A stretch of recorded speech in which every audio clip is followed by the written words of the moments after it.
नमस्कार, स्वागत है आप सभी का हमारे स्पेशल प्रोग्राम में। मैं हूं आपके साथ सुनील चौहान।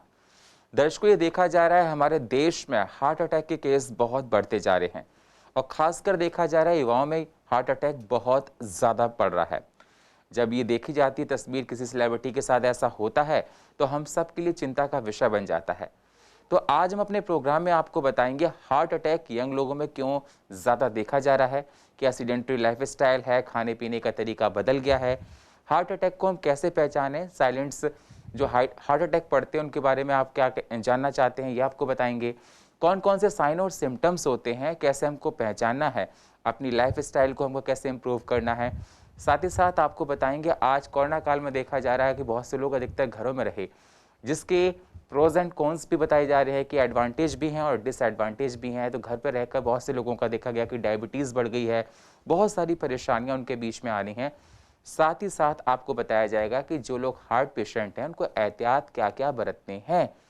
इन सारी बातों पर डिस्कशन करने के लिए हमारे साथ Indian medical association east Delhi branch के president and senior cardiologist and director of Shri Ram Singh hospital and heart institute mister doctor Gautam Singh हैं।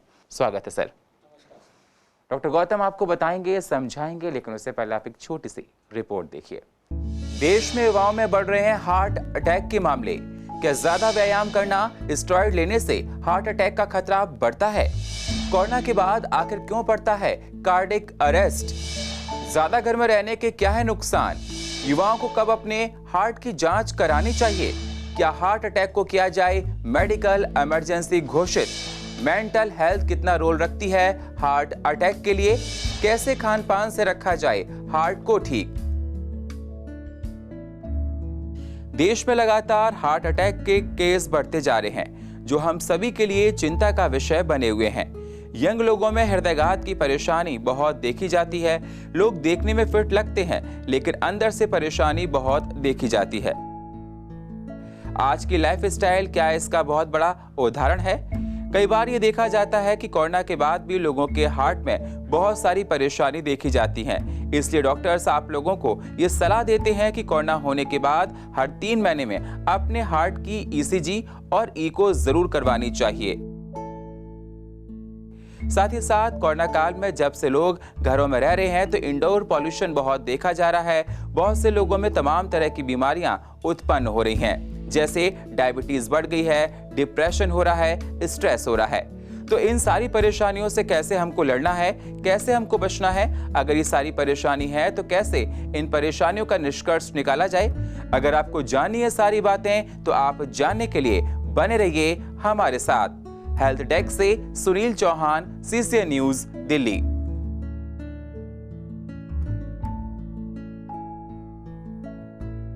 तो देखा आपने हमारे स्पेशल रिपोर्ट में कि चिंता का विषय बहुत ज़्यादा है। खासकर कहते हैं कि युवाओं का देश है भारत और यहाँ पर युवाओं को हार्ट अटैक बहुत ज़्यादा बढ़ता देखा जा रहा है।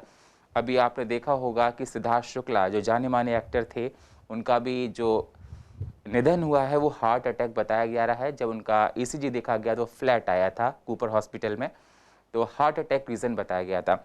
सर, हमने आज आपको इसलिए आमंत्रित किया क्योंकि हार्ट अटैक के केस हमारे देश में लगातार बढ़ते जा रहे हैं।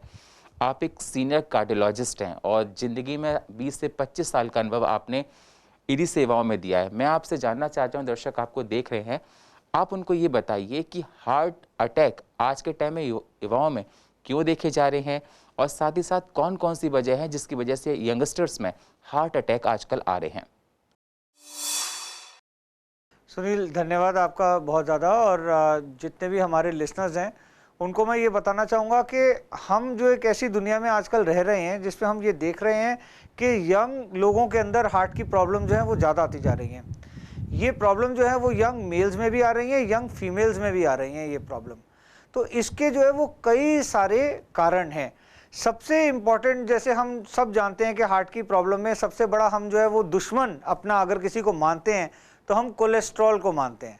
हम ये कहते हैं कि कोलेस्ट्रॉल बहुत बुरा होता है, तो ऐसा नहीं है। कोलेस्ट्रॉल के बहुत सारे पार्ट्स होते हैं, बहुत सारे हिस्से होते हैं, बहुत सारी चीज़ों से मिल के कोलेस्ट्रॉल बनता है और उसमें से कई चीज़ें ऐसी होती हैं जो हमारे फ़ायदे की होती हैं।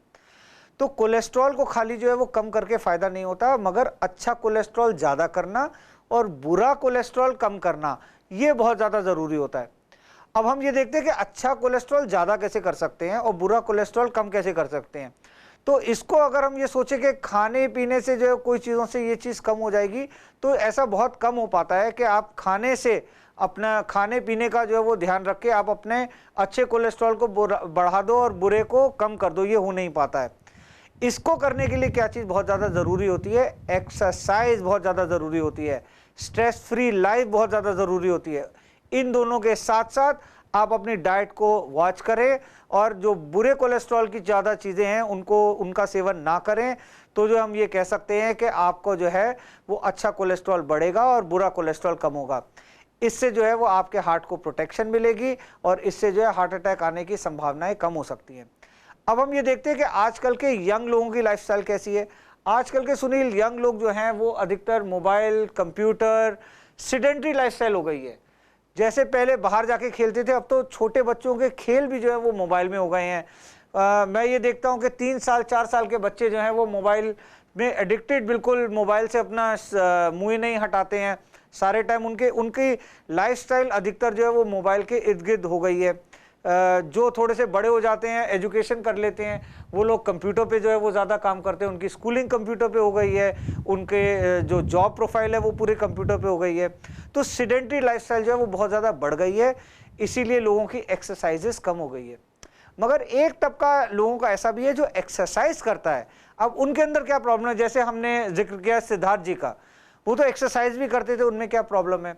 तो कंपटीशन और चैलेंजेस इतने ज़्यादा हो गए हैं कि लोग एक अच्छी बॉडी या अपने मन चाहा फिजिक पाने के लिए जो है वो कई ऐसी चीज़ों का सेवन करते हैं, जैसे कि हाई प्रोटीन डाइट होती है या वेव प्रोटीन होता है, आइसोलेट प्रोटीन होता है।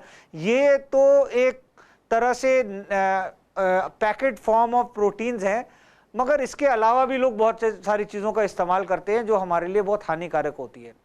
तो जब हम अननेचुरल सोर्सेज का इस्तेमाल करते हैं, मैन्युफैक्चर्ड सोर्सेज का इस्तेमाल करते हैं, पैक्ड सोर्सेज का इस्तेमाल करते हैं, जो नेचुरल सोर्स है उसको छोड़ के, तो ये सारी चीज़ें हमारे बॉडी के अंदर जो है नुकसान करती हैं और हमारे बॉडी में एक्सरसाइज करने के बावजूद भी हमारा अच्छा कोलेस्ट्रॉल बढ़ता नहीं और बुरा कोलेस्ट्रॉल जो है वो घटता नहीं।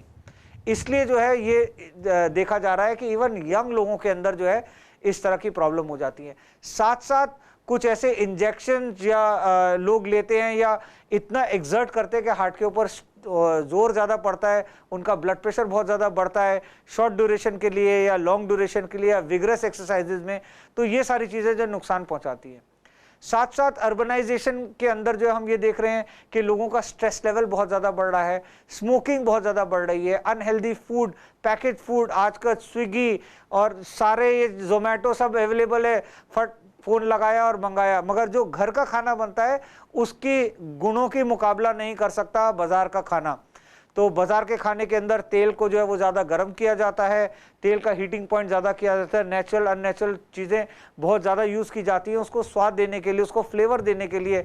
नमक की क्वांटिटी ज़्यादा होती है, शुगर की क्वांटिटी ज़्यादा होती है, खट्टाई उसके अंदर ज़्यादा होती है, उसको ज़्यादा फ्लेवर देने के लिए, ज़्यादा चटपटा बनाने के लिए। तो ये सारी चीज़ें मिलजुल कर हमारे स्ट्रेस लेवल के साथ जो है आज की डेट में ऐसा बर्डन हमारे ऊपर डाल रही हैं कि हमारे यंगर जनरेशन में हम देख रहे हैं कि लोग 20 साल, 18 साल, 17 साल की लोग में भी हार्ट अटैक आ रहा है और ये बहुत ही अलार्मिंग है। इससे हमारे को जो है वो बहुत ज़्यादा खतरा महसूस करना चाहिए और इसको सही करने के लिए हमें आगे कदम उठाना चाहिए।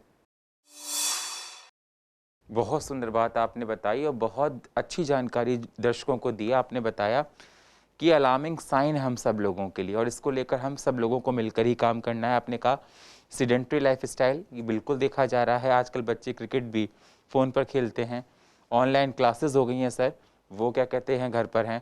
और कोविड के बाद तो देखा जाए तो हम लोगों की लाइफस्टाइल वैसे भी बहुत ज़्यादा बदल गई है। सर मैं आपसे सवाल करना ये भी आपने बहुत अच्छी बात बताई कि आज के टाइम में जो स्टार्स होते हैं, जो उनके ये होता है कि हमारे इंस्टाग्राम पे इतने फॉलोअर्स होने चाहिए, बहुत सारा स्ट्रेस होता है जिसको लेकर वो जिमिंग करते हैं। सर कई बार ये देखा जाता है लोग एक्सेस में एक्सरसाइज कर लेते हैं, उसके हिसाब से इनटेक नहीं करते हैं, एनाबॉलिक स्टेरॉइड्स का इस्तेमाल करते हैं, स्मोकिंग, अल्कोहल, ये कितना हार्मफुल है हम सब लोगों के लिए और क्या ये माना जाए ये हार्ट अटैक को आगे बढ़ाते हैं?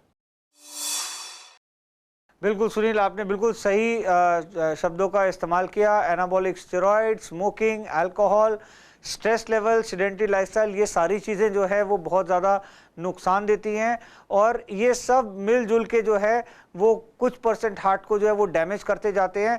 और जो हार्ट अटैक की प्रोसेस या जो हार्ट की नसों के अंदर कोलेस्ट्रॉल को जमा होने की प्रोसेस है, अगर उसको 60-70 साल लगते हैं तो वो प्रोसेस पूरी की पूरी जो है 1.5-2 साल में जो है वो कंप्लीट हो जाती है और बहुत ही जल्दी इसका इफेक्ट आता है, जिसके अंदर इंटरमिटेंट फास्टिंग है, जिसके अंदर जो है वो कीटो डाइट है, जिसके अंदर जो है वो हाई प्रोटीन डाइट है, नो कार्ब डाइट है, ये सारी डाइट भी इंक्लूडेड हैं। ये सारी चीज़ें मिलके हमारे को जो है वो बहुत ज़्यादा बीमार करने के लिए सक्षम है और हार्ट अटैक के प्रोसेस को बहुत ज़्यादा फास्ट कर देती हैं।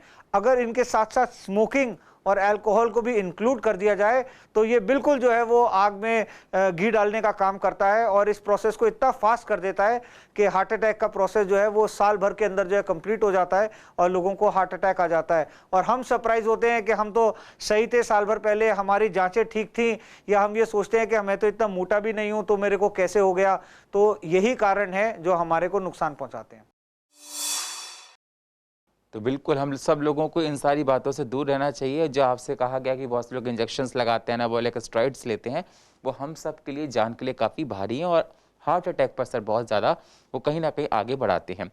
अगला सवाल सर मैं आपसे ये करना चाहता हूँ कि सर कोरोना काल चल रहा है, सभी को पता है, हर जगह व्याप्त है और कोरोना काल में देखा गया है बहुत से लोगों के, आपके जानने में तो होंगे क्योंकि आपका अस्पताल तो ऑलरेडी कोविड था ही, आपने बहुत सारे केसेस देखे होंगे कि कोरोना ठीक हो गया उसके बाद कार्डिक अरेस्ट हो गया। बहुत से लोग हमारे जानने वाले थे, बताते थे कि जब अपने बेटे का हम ब्लड सैंपल टेस्ट कराने गए तो सिरिंज में ब्लड जम गया, इतने हैवी स्टेरॉइड्स देने पड़े थे। तो क्या ये माना जाए कोरोना के बाद सर जो हार्ट का चेकअप कराना ज़रूरी होता है और कोरोना के बाद कार्डिक अरेस्ट सर क्यों पड़ते हैं? देखिए, जो कोरोना का ये दौर अभी निकला है, उस दौर के अंदर बहुत सारी ऐसी चीज़ें हैं जो हार्ट और लंग्स को मिलके उनके ऊपर इफ़ेक्ट होती है। हम हार्ट को और लंग को अलग बात तो करते हैं, मगर ये आपको जानना चाहिए कि जो पूरे इंसान की एक शरीर होती है, उसके अंदर हर अंग जो है वो एक दूसरे के ऊपर डिपेंडेंट और इंटरडिपेंडेंट होता है। तो जब कोरोना में इतना ज़्यादा लंग के ऊपर जो है वो ज़ोर पड़ता है कि लंग इतने ज़्यादा इन्फेक्टेड हो जाते हैं कि आदमी की सैचुरेशन कम हो रही है, उस दौरान हार्ट जो है वो बहुत ज़्यादा स्ट्रेस में चला जाता है। और हम देखते हैं कि कोविड के बाद बहुत सारे ऐसे लोग होते हैं जिनकी दिल की धड़कन जो है वो 120, 130, 135, 140 तक जो है वो उनकी दिल की धड़कन होती है। तो ये हार्ट जो है वो एक रिकंडीशनड होता है, क्योंकि बॉडी की रिक्वायरमेंट के हिसाब से जो है हार्ट अपने आप को रिकंडीशन करता है और उसमें हम देखते हैं कि हार्ट रेट जो है कॉन्स्टेंटली इंक्रीज होती है। तो जो हार्ट 1 मिनट में काम करके हमारे बॉडी का पूरा काम चला लेता था, या 1 मिनट में आप मान लीजिए 80 बार बीट करके चला देता था, उस हार्ट को 1 मिनट में 124 बार बीट करना पड़ रहा है, 130 बार बीट करना पड़ा है हमारे बॉडी का काम चलाने के लिए। इसलिए हार्ट का वर्कलोड बहुत ज़्यादा बढ़ जाता है। साथ साथ क्योंकि लंग्स इन्फेक्टेड होते हैं, लंग्स के अंदर से लंग्स में स्टिफनेस हो जाती है, लंग्स के अंदर से ऑक्सीजनेटेड ब्लड को लेके और पूरी बॉडी में सप्लाई करने में हार्ट का मेहनत, हार्ट का काम ज़्यादा होता है और हार्ट की डिमांड भी उस दौरान बढ़ जाती है। साथ साथ जब आदमी बीमार होता है, उसको इतने हाई डोज ऑफ स्टेरॉइड दिए जाते हैं तो बॉडी के अंदर बहुत सारे हार्मोन सर्कुलेशन में आ जाते हैं, बहुत सारी ऐसे केमिकल्स, बहुत सारी ऐसी चीज़ें, बहुत सारे बॉडी के ऐसे फ्लूइड्स निकलते हैं जो कि ब्लड में सर्कुलेशन में आ जाते हैं, जो कि नॉर्मली सर्कुलेशन में खाली एक्सेसिव स्ट्रेस के दौरान आते हैं, जब बहुत ज़्यादा बॉडी के अंदर स्ट्रेस हो रहा है। तो ये कंटिन्यूसली अगर 15, 16, 14 दिन तक आएँ तो ये हमारे हार्ट के ऊपर बहुत ज़्यादा स्ट्रेस डालते हैं। इसीलिए कोविड के बाद एक रेगुलर हार्ट का चेकअप कराना जो है वो बहुत ज़्यादा ज़रूरी हो जाता है, जिसके अंदर आपका ब्लड प्रेशर है, शुगर है, आपकी किडनी की स्थिति है, आपके हार्ट का इकोकार्डियोग्राफी है, आपके इलेक्ट्रोकार्डियोग्राफी है, आपका छाती का चेस्ट एक्सरे है, और 3 महीने बाद ऐसा हो सकता है कि आपका सीटी स्कैन भी छाती का कराया जाए, जिससे कि हम ये देखें कि हार्ट और लंग दोनों मिलके इकट्ठे रिकवर कर रहे हैं या नहीं। तो ये बहुत ही ज़्यादा आवश्यक है आगे फ्यूचर में हार्ट की प्रॉब्लम से बचने के लिए उन लोगों को जिनको कोविड हुआ था। बिल्कुल, बहुत अच्छी बात बताई कि कोरोना से रिकवर होने के बाद अपने चेकअप्स पूरे प्रॉपर तरीके से कराने हैं, जिससे आगे ये परेशानी ना जाए। कहते हैं कि सर हार्ट बहुत कुछ कहता है, लेकिन उसकी आवाज़ को हम लोग सुन नहीं पाते हैं। कहते हैं कि बहुत से साइंस होते हैं, बताते हैं कि अब हमारे हार्ट में कुछ गड़बड़ी होने लगी है, लेकिन हम लोग जीवन की आपाधापी में इग्नोर कर देते हैं। ऐसे कौन से साइन और सिम्टम्स होते हैं जो बताने लगते हैं कि हार्ट अब गड़बड़ होने लगा है, अब डॉक्टर के पास जाना बेहद ज़रूरी है? सुनील देखिए, आपने बहुत ही अच्छा ये जुमला बताया कि हार्ट जो है वो कुछ कहना चाह रहा है मगर हम उसकी बात नहीं सुनते हैं। तो ये बिल्कुल सही है कि आज की शोर शराबे वाली दुनिया के अंदर इतना शोशा जो हो गया है, उसके अंदर हम जो है वो अपने ही दिल की बात जो है वो नहीं सुन पाते। हमारा दिल हमसे क्या कहना चाह रहा है, तो हमारा दिल जो है वो हमारे को ये बताना चाह रहा है कि जो है मैं स्वस्थ हूँ या मैं स्वस्थ नहीं हूँ। अधिकतर हमारा दिल हमसे कुछ नहीं कहता, यानी कि हमें अपने दिल की धड़कन महसूस नहीं होती। अगर हमें अपने दिल की धड़कन महसूस नहीं होती, सब कुछ बढ़िया चल रहा है, दिल आपका ये आपसे कह रहा है कि मैं बिल्कुल ठीक हूँ, स्वस्थ हूँ और मस्त हूँ, मेरे को जो है वो कोई चिंता नहीं है। मगर अगर आपको जो है कभी ऐसा लगे कि आपकी धड़कन तेज़ हो रही है, आपकी सांस तेज़ चल रही है, या आप अपने साथ वाले लोगों के बराबर स्पीड में नहीं चल पा रहे हैं, या आपको थकान जल्दी हो रही है, या आपको ऐसा लगे कि आपके पाँव में सूजन आ रही है, या आपको ऐसा लगे कि बदहज़मी डकार सी हो रही है, छाती में दर्द या भारीपन हो रहा है, तो डेफिनेटली आपका हार्ट जो है वो आपको वार्न कर रहा है कि आपको जो है वो एक सलाह ले लेनी चाहिए।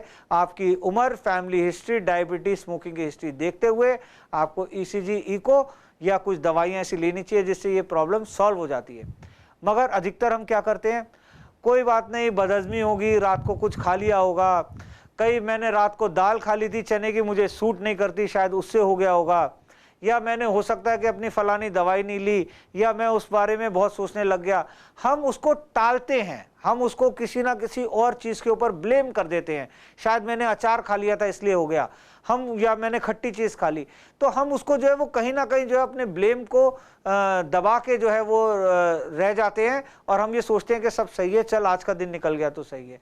मगर हमारा हार्ट हमारे को वार्निंग दे रहा है। उस टाइम पे अगर हम एक अच्छी डॉक्टरी सलाह ले लें तो आगे आने वाले फ्यूचर से हम बच सकते हैं। क्योंकि दोस्तों, जो मेडिकल साइंस है ये एक कॉन्स्टेंटली डेवलपिंग साइंस है।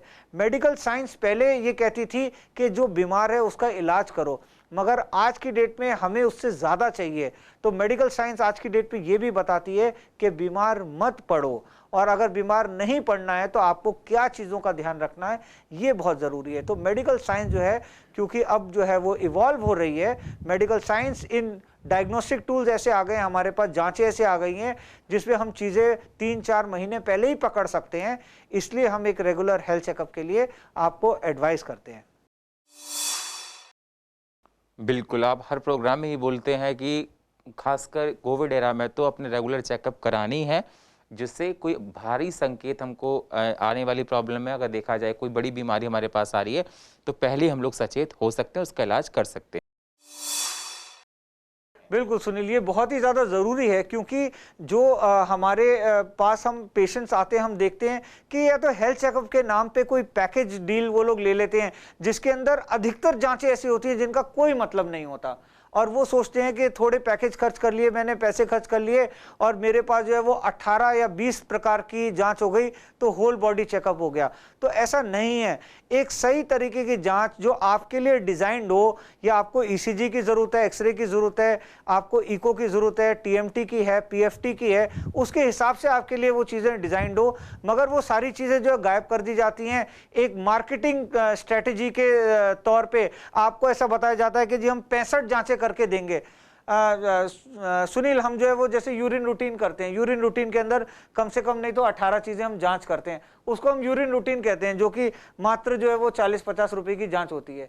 मगर उसको अगर हम गिनने बैठे और हम कहें कि 18 चीज़ें जांच करके आपको दे रहे हैं, तो आपको ये लगेगा कि कोई मतलब ये एक मार्केटिंग स्ट्रेटजी है जो लोग ले लेते हैं और उनको लगता है कि बहुत सारी जांच हो गई, बट वो हेल्थ चेकअप की मैं बात नहीं कर रहा। हेल्थ चेकअप मतलब ये है कि डॉक्टर आपको देख के आपके लिए कुछ जांचें एडवाइस करे जो आपके फ्यूचर के लिए जो है बहुत ज़्यादा ज़रूरी है। हो सकता है कोई बुजुर्ग महिला हो तो उसके लिए कुछ और हो, कुछ यंग मेल हो तो उसके लिए कुछ और हो, वो आपके हिसाब से डिज़ाइन टू यू होना चाहिए। बिल्कुल, हर एज ग्रुप के लिए अलग-अलग होती है और जिस हिसाब से बीमारी उस हिसाब से चेकअप्स होते हैं। आपने कहा डिज़ाइन टू यू होती है। सर अगला सवाल मैं आपसे करना चाहता हूँ, कोरोना काल में ये कहा गया कि लोग घरों में रहो, घर में रहोगे तो बच जाओगे भैया, सेफ रहोगे, इस बीमारी से आप दूर रहोगे। खूब लोग घरों में रहे। घर में रहने के बाद देखा जाए डोमेस्टिक वायलेंस बहुत हुए लोगों के और बहुत से लोगों की डायबिटीज़ बहुत बढ़ गई है क्योंकि बाहर वॉक करने नहीं जा पाए, बाहर निकलना अलाउड नहीं था, वो लोगों ने कोरोना के डर से नहीं निकले। हार्ट प्रॉब्लम्स बहुत सारी हो गई। तो इंडोर घर में रहना क्या लाभकारी है या किस तरह से आप देखते हैं घर में रहने को? सुनील, बहुत ही आपका बढ़िया ये प्रश्न है और मेरे ख्याल से ये हमारे लिसनर्स को जो है बहुत टच भी करेगा, क्योंकि जब आज की डेट में हम ये देख रहे हैं कि जो स्टडीज़ आ रही हैं वो ये दिखा रही हैं कि 90 to 95% हमारा दिन का टाइम जो है वो इंडोर्स में आजकल बीत रहा है, जो कि पहले नहीं था। ये जो है वो 185% ज़्यादा है पिछले कुछ वर्षों से। यानी पिछले कुछ वर्षों से लोग कितना समय जो है वो घरों के अंदर या इंडोर्स में गुजारते थे, आज की डेट में 95% लोग जो है वो अपना 95% टाइम ऑफ द डे जो है वो इंडोर्स जो है वो गुजार रहे हैं। आउटडोर जो है वो बहुत ही कम हो गया है, बहुत ही कम जा रहे हैं। इसके जो है वो बहुत अच्छे खासे नुकसान हैं, जैसे आपने बताया कि लोगों की डायबिटीज़ बढ़ गई है, ब्लड प्रेशर बढ़ गया है। और सुनील, इसके साथ साथ हम देखते हैं कि इंडोर एयर पोल्यूशन के ऊपर जो है वो बहुत ज़्यादा वर्क हो रहा है। आजकल हम ये देखते हैं कि इंडोर में जो है वो बहुत सारी ऐसी चीज़ें होती हैं, जैसे हमारे घरों में पेंट होता है, उसके अंदर लेड होता है। हमारे फर्नीचर में जो है वो फेविकोल लगाया जाता है या गोंद जो लगाई जाती है, उसके अंदर से जो है वो वॉलेटाइल ऑर्गेनिक सब्सटेंसेस निकलते हैं जो हमारे को नुकसान देते हैं। हमारे डिटर्जेंट्स, हमारे परफ्यूम, हमारे डिओ स्प्रेज, इन सब के अंदर जो है वो ऑर्गेनिक वॉलेटाइल कंपाउंड्स होते हैं जो हमारे घर के वातावरण को जो है वो प्रदूषित कर देते हैं। साथ साथ हमारा जो बॉडी है वो हमारा बॉडी कई गुना अपने स्किन का जो है वो डेड स्किन जो है वो शेड करता है रोज़ हमारे घरों के अंदर, जिससे कि डस्ट माइट्स, मोल्ड, फंगस, ये सारी चीज़ें अट्रैक्ट होती हैं। इसके साथ साथ जो है जिस तरह से मॉइस्चर लेवल जो है वो बारिशों में या बारिश से आसपास जो है वो बढ़ जाता है, तो ऐसे टाइम में फंगस, मोल्ड, वायरसेस जो है वो हमारे घरों में बहुत ज़्यादा हो जाते हैं। जैसे हम मास्क लगाते हैं और मास्क को जो है वो रिपीटेडली धोते नहीं हैं या साफ़ नहीं करते या सैनिटाइज नहीं करते, या एक ही मास्क को जो है वो 10-10, 15-15 दिन पहन लेते हैं, तो इन सब चीज़ों से जो है वो हमारे को नुकसान बहुत ज़्यादा होता है। हमारे बॉडी के ऊपर जो है, हेल्थ के ऊपर बहुत ज़्यादा इसका नुकसान होता है और हमें इससे केयरफुल रहना चाहिए, वरना आने वाले टाइम में ये सबसे बड़ी एयर पोल्यूशन की समस्या, सबसे बड़ी इंडोर समस्या हेल्थ की बन जाएगी कि हम इंडोर रह रहे हैं। और दिल्ली में वैसे भी सर देखा जाता है कि पॉल्यूशन का लेवल PM 2.5 बहुत ज़्यादा रहता है। मैंने आपके साथ काफ़ी यहाँ पे शो किया, आपने बताया दर्शकों को किस प्रकार से बचना है। बहुत बहुत शुक्रिया सर, आप हमारे इस मंच पर आए और आपने बहुत महत्वपूर्ण विषय पर आज चर्चा की और ख़ासकर कोरोना काल में तो बहुत ज़रूरी है, क्योंकि देखा जा रहा है कोविड होने के बाद लोगों की हार्ट प्रॉब्लम्स बहुत ज़्यादा देखी जा रही हैं। चलते चलते दर्शकों को अगर आप कुछ कहना चाहते हैं तो आप कह सकते हैं सर। Thank you Sunil. बस मैं अपने प्यारे दर्शकों को यही कहना चाहूँगा कि जो समय है, इस समय में हमारे को 2-3 चीज़ों से बहुत ज़्यादा बचना चाहिए। एक चीज़ तो आजकल जो बहुत चल रहा है, वायरल इन्फेक्शन। तो वायरल इन्फेक्शन से बचने के लिए आपको ये देखना चाहिए कि आप जो है वो अगर घर के बाहर निकल रहे हैं तो साफ़ सुथरा मास्क पहन के निकलिए। ये कपड़ा जो लगा लेते हैं या चुन्नी से अपने मुंह को ढक लेते हैं, इसका कोई फ़ायदा नहीं है। अगर सामने वाले ने अपने आप को ठीक से ढका नहीं हुआ तो उससे जो है वो डिस्टेंस मेंटेन करके रखिए। अगर ये वायरल इन्फेक्शन इतना ज़्यादा जो है वो फैल रहा है लोगों के अंदर, तो आप ये सोचिए कि अगर कोरोना की 3rd वेव आई तो वो भी कितनी फास्ट लोगों में फैल जाएगी। तो हमें केयरफुल रहने की बहुत ज़्यादा ज़रूरत है और ये समय सही है अगर हम जो है वो अपने लाइफ के अंदर जो है कुछ चेंजेस करें, जिसमें हम अपनी डाइट को इम्प्रूव करें, अपनी एक्सरसाइज क्वालिटी को इम्प्रूव करें और हम जो है एक हेल्दी एंड हैप्पी लाइफ को व्यतीत करें। धन्यवाद। तो देखा आपने, डॉक्टर गौतम सिंह ने आपको बताया, समझाया कि हम लोगों को हेल्दी लाइफ जीनी है, स्ट्रेस से दूर रहना है और अपनी सीडेंटरी लाइफस्टाइल को इम्प्रूव करना है। तभी हम लोग हार्ट अटैक जैसी बीमारियों से बच सकते हैं। कोई भी परेशानी होने पर डॉक्टर से तुरंत संपर्क करना है, किसी तरह की लापरवाही नहीं करनी है। और सर ने सबसे बड़ी बात ये कही कि कोरोना होने के बाद हम लोगों को अपने हार्ट का चेकअप ज़रूर कराना है, क्योंकि बहुत से लोग हैं अपने हार्ट का चेकअप नहीं कराते हैं। रूटीन चेकअप कराने चाहिए, जिससे आने वाली बड़ी बीमारी से हम लोग बच सकते हैं। और फिलहाल हमारे इस खास प्रोग्राम में इतना ही। बाकी खबरों के लिए आप बने रहिए CCN के साथ। तब तक के लिए नमस्कार।